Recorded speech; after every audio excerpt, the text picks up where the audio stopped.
Gram सभा करनीपुर से आपका भाई, आपका बेटा, आपका चहेता विनोद मिश्रा। तो हाँ मित्रों, आने वाले प्रधानी के चुनाव में विनोद मिश्रा जी को अपना अमूल मत देकर फिर से विजयी बनाएं और अपने ग्राम सभा करनीपुर में विकास की गंगा बहाएं।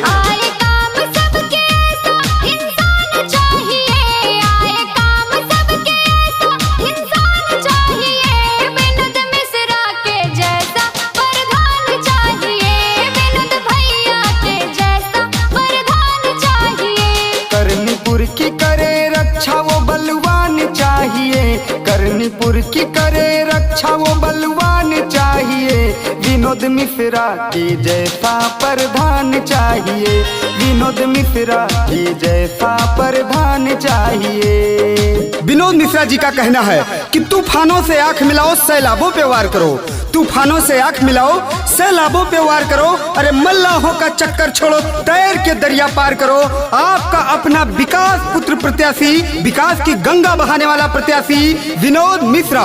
जो इन्हें दिल से याद किए हैं, दुख संकट में भैया साथ दिए हैं। हाँ, रह के गरीबों के संग भैया सबकी मदद दिन रात किए हैं।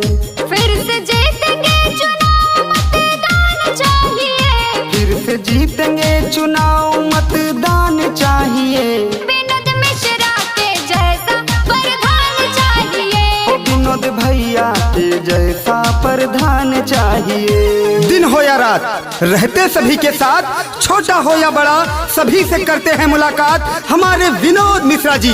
तो हाँ मित्रों, आप उन्हें ही जिताएं जो आपके हित में काम करता हो, गरीबों के हक में फैसला लेता हो, 24 घंटे फोन उठाता हो।